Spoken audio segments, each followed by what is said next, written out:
Hello everybody, welcome to the Akron RubberDucklets Week 2 Team Builder and Battle for the XPDLA.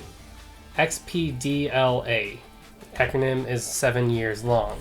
Anyways, today your Akron RubberDucklets are going up against Lord Buckethead and his Metal Gear Sandiles. And I think we got a good shot at winning. I'm not sure. Even though the battle is going to be a part of this too, and I'm just sounding dorky because of YouTube. Anyways, I'm not going to go over my team because I put a team recap and at the end of my last video, which y'all should go check out. Shameless plug. We did make one free agent trade. We picked up Camo and dropped Dragonite because I don't think I would ever use Dragonite personally. And Camo just gave us so much more, as you're going to see soon enough. But his team, if you look to your right about now, is the Clefable, Ferrothorn, Incineroar, Galarian Corsola, Weezing, Audino, Mega Manectric, Latios, Staraptor, Swampert, and Sock. The biggest threats to my team are the Mega Manectric, the Latios, and the Staraptor in my opinion. Staraptor kind of just like clicks buttons against my face, and I don't like that. It's not a good time. Don't recommend it. But also defensively, his top three mons being Clef, Pharaoh, and Incineroar are just problems. Weezing can be a bit of a stop to our Magearna, but we have checks around that. And Swampert is another really good check to Magearna. And with that all being said, we're going to start the team builder. So first up on the team, we have our Clockwork the Magearna, rocking the scarf because we want her to be looking pretty fashionable, with Flash Cannon, Focus Blast, Dazzling Gleam, and Volt Switch. The top three moves hits. I'm gonna move my mouse because I'm professional. The top three moves hit everything on this team for neutral to super effective damage, and Volt Switch is there to get me out. This has enough speed to outspeed a max speed Incineroar, but it underspeeds Mega Manectric, which is unfortunate, but no set of Scarf Magearna can outspeed a Mega Manectric. So we just kind of bit it and just outsped Incineroar. Next up is pretty much our main breaker.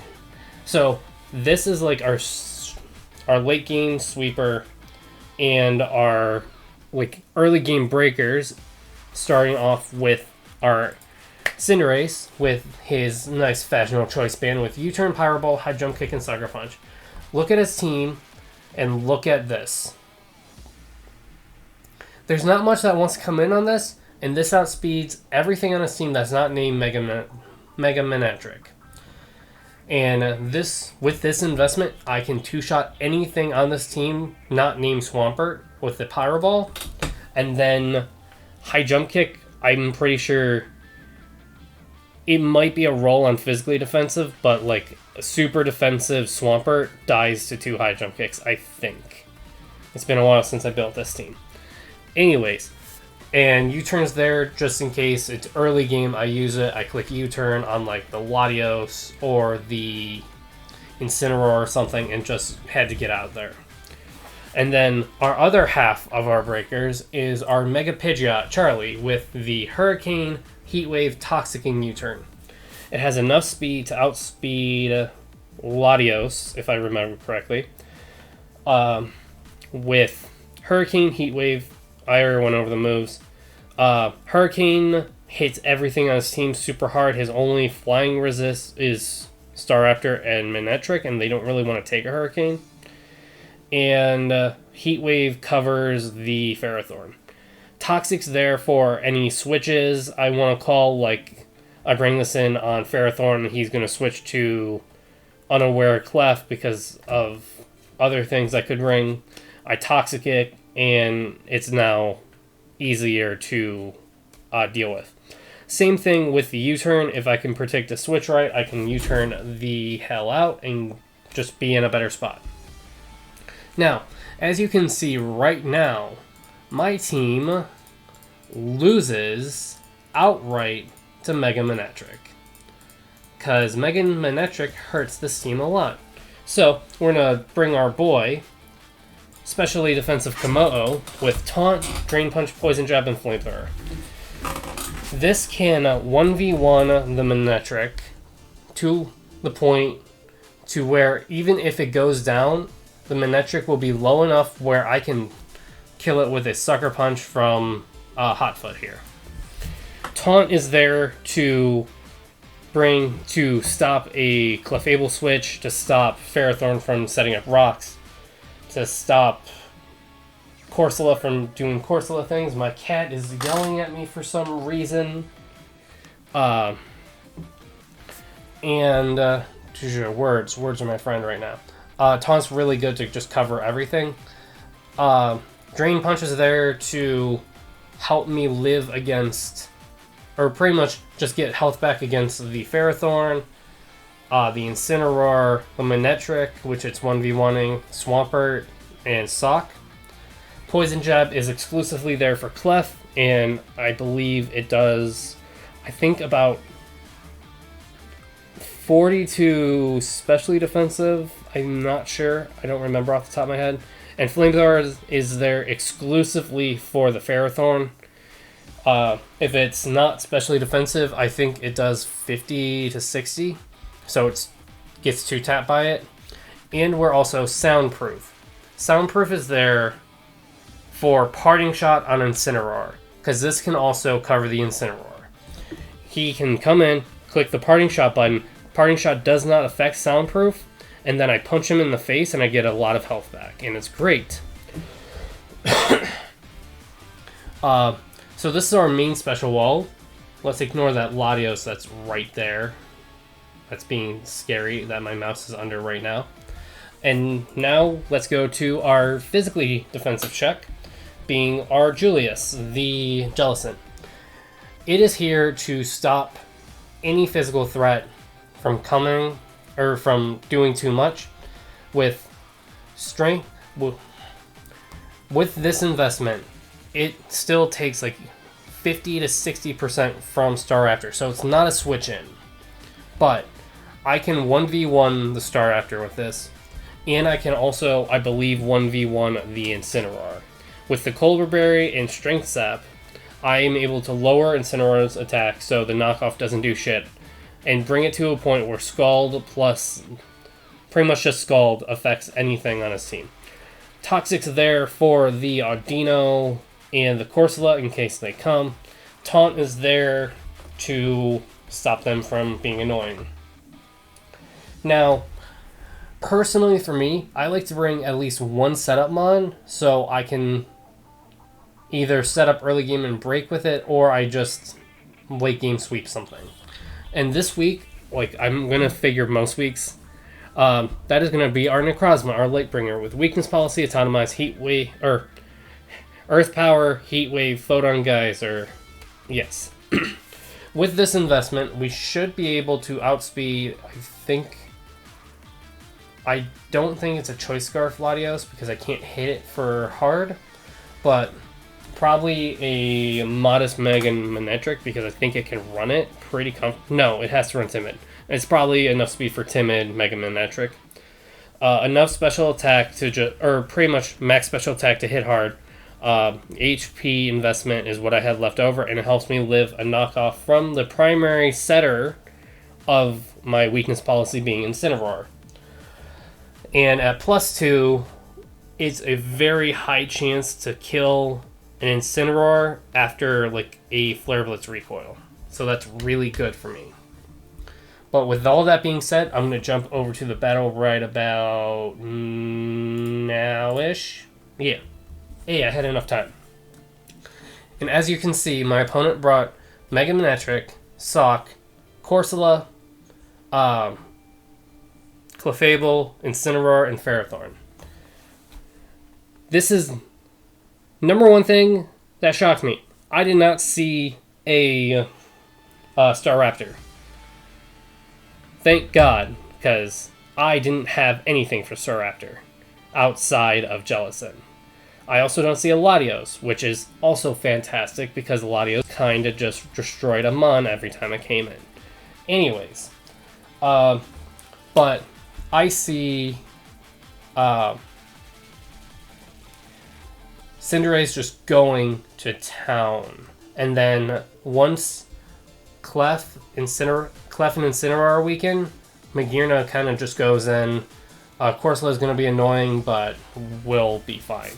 So, in my mind, Magearna has a good lead against anything that's not named Mega Manectric. So I decided to lead with the Magearna, and he leads with I lead Cinderace.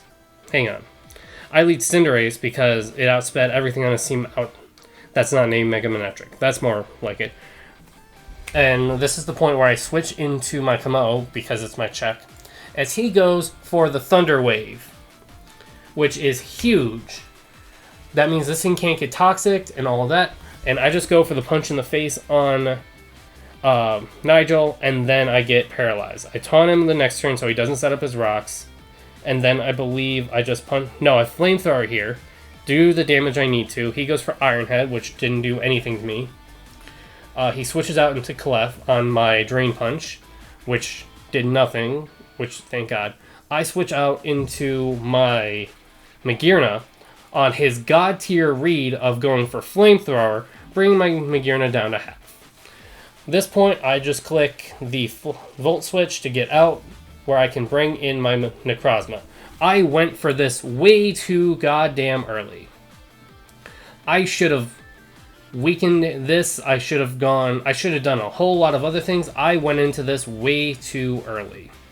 With that being said, I go for the Atomize, I get the knockoff, and then I get the +2. I had a very good chance to kill this thing, and it lived on 9%. I got the lowest possible roll. If I would have gotten any other roll, I would have just swept his team.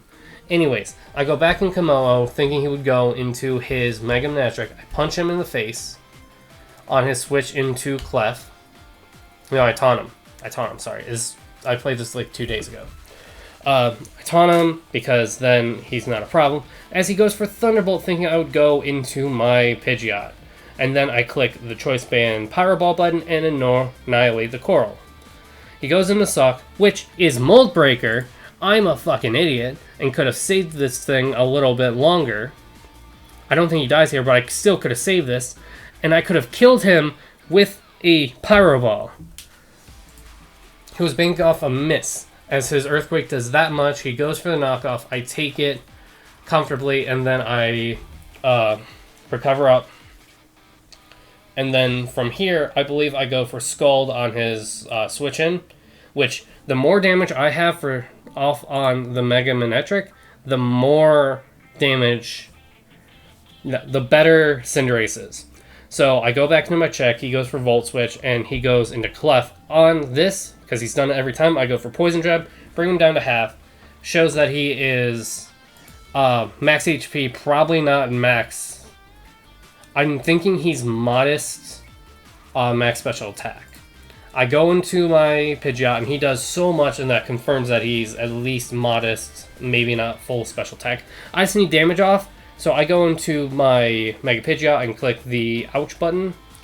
Go into Magearna, I click Flash Cannon, and now Magearna's in, but Ferrothorn's still here.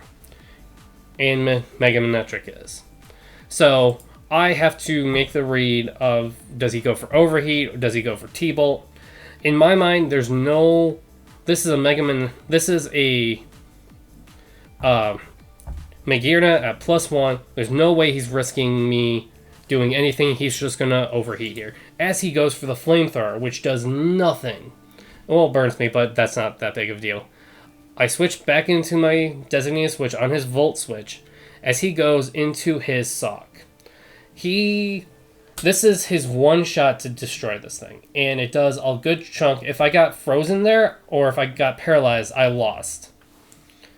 But I got the damage off, so I'm still alive. I can go into my Jellicent on the Ice Punch, not worry about anything, and click the Scald button. No, I think I click the Strength Sap button twice, because then I'll be at full health and being able to take on both the Manectric and the Ferrothorn. Now he goes into Manectric. For me to win, I needed to go... Pretty much, I just need damage off on this so that I could win against... with my Cinderace. So I go into this thinking, okay, I can just... No. I was sacking this off because I could get a free switch into Kommo-o and just punch things in the face until I won. He makes the read that I was going to go into my Magearna thinking I'm specially defensive, which is a good read, but I didn't do that, as you can see. So I take the Flamethrower, I get the Scald damage off. I believe he's in range of my Sucker Punch now. And then all I need to do is pretty much click Pyro Ball and all that. Now, since he intimidates me, he's no longer in range, so I'm going to go into Kommo-o. He brought Thunder on this thing. Thunder. He clicks the Thunder button, he clicks Flamethrower, and I just click the Punch in the face, do the rest of the damage I need, and I win this game 3-0. And your Akron RubberDucklets are now 1-1 plus 0, so we are pretty much at the start of the season again. I think Kommo-o came in so much clutch, it's not even funny. Like, without Kommo-o, I pretty much just lost to Manectric outright. Because, no, I have a Rhydon, and I was heavily considering bringing it, because he does not have much for Rhydon. But, anyways, that's this week's game. We're going to focus on next week, where we take on someone, and we're going to probably be doing a team building stream next Wednesday, and this time there's going to be 3 leagues I have to build for, and not just 2. So expect another team draft analysis in the near future. Thank you guys for hanging out, and have a great day. I'm good at outros and intros and YouTube.